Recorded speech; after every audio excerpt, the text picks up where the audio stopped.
dengan kalinya dan kita akan melakukan eksperimen. Pada kesempatan ini kita akan membuktikan hukum Lavoisier, ya, hukum kekekalan massa. Bagaimana massa sebelum bereaksi dan bagaimana massa sesudah reaksi.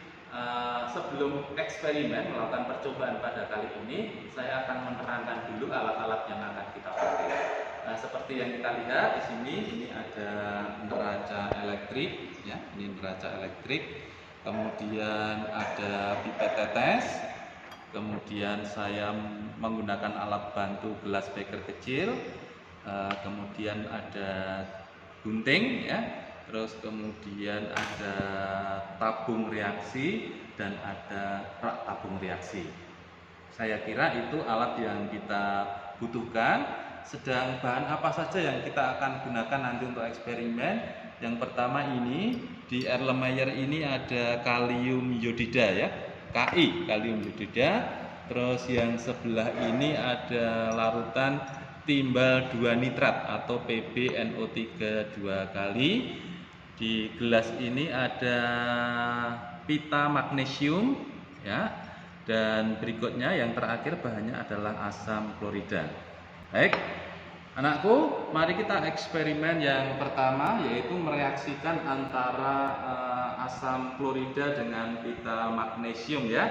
Oke, baik, kita siapkan dulu pita magnesiumnya. Saya akan potong kecil aja, ya, potong kecil di sini.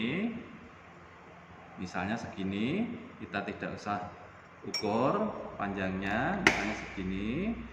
Dan kita mau menyiapkan HCl yang akan kita butuhkan. HCl yang akan kita butuhkan sembarang saya ambil. Oke. Nah, sekarang saya mempunyai dua zat. Yang pertama adalah pita magnesium dan ini adalah asam klorida. Berarti ini kalau saya timbang, ini menghasilkan massa zat sebelum bereaksi. Nah, kita mulai menimbang, ya. Ini gelas beker sebagai wadah, saya timbang.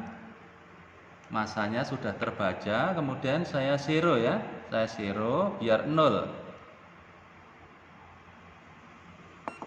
Dah, 0, ya. Saya masukkan pita magnesium dan asam klorida. Nah, saya baca beratnya adalah 20,03 gram. Para siswa silahkan mencatat beratnya, masanya 20,03 gram. Baik. Kemudian saya on-kan, saya off-kan. Nah, langkah berikutnya anakku, kita akan mereaksikan.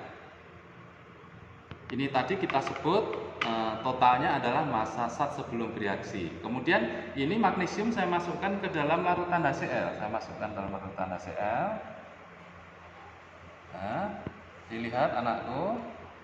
Nah, oke, kita amati terjadi reaksi kimia, yaitu timbul gelembung atau gas.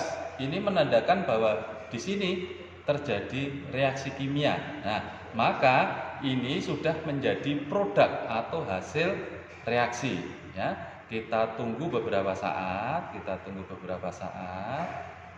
ya. Dah kan? Ini namanya sudah jadi produk. Kemudian massa ini saya timbang lagi. Saya masukkan sini. Saya timbang gini. Nah, pertanyaannya anakku, tadi massa sebelum bereaksi adalah 20,03 gram. Setelah bereaksi prediksikan dia lebih kecil atau sama dengan atau lebih besar dari massa sebelum reaksi, ya. Jadi tadi massanya 20,03 sebelum bereaksi, maka setelah bereaksi ini di bawah 20 atau sama dengan 20 atau di atas 20. Prediksikan hasil eksperimen ini. Oke. Setelah itu selesai, kita akan eksperimen yang kedua. Saya akan mengambil beberapa mili larutan kalium iodida.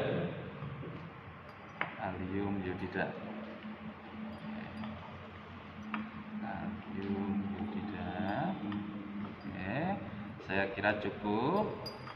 Oke, saya taruh di sini dulu kalium iodida. Kemudian saya lanjutkan beberapa mili larutan timbal 2 nitrat.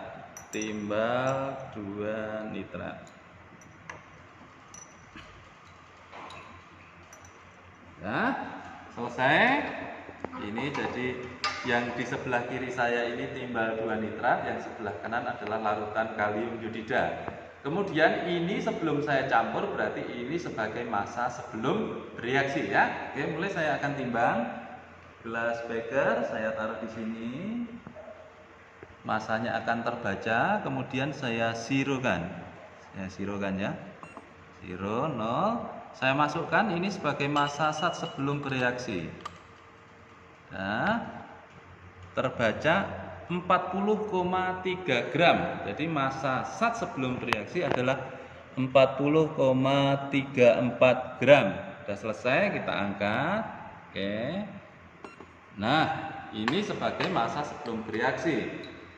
Dengan hati-hati anakku, ini akan saya reaksikan. Oke, keduanya. Oke, dengan hati-hati saya akan campur, teman-teman. Nah, oke. Akhirnya terbentuk senyawa baru. Dicirikan dengan terbentuknya warna yang baru. Ini warna kuning atau ini agak terbentuk endapan ya. Nanti kalau kita diamkan semuanya akan terbentuk suatu endapan.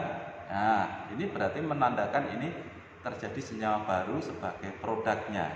Setelah itu kita akan membuktikan dan memprediksikan apakah massa sebelum dan sudah reaksi itu sama atau lebih kecil atau lebih besar. Maka langkah berikutnya, ini saya taruh gelas bekernya, dua-duanya saya timbang lagi.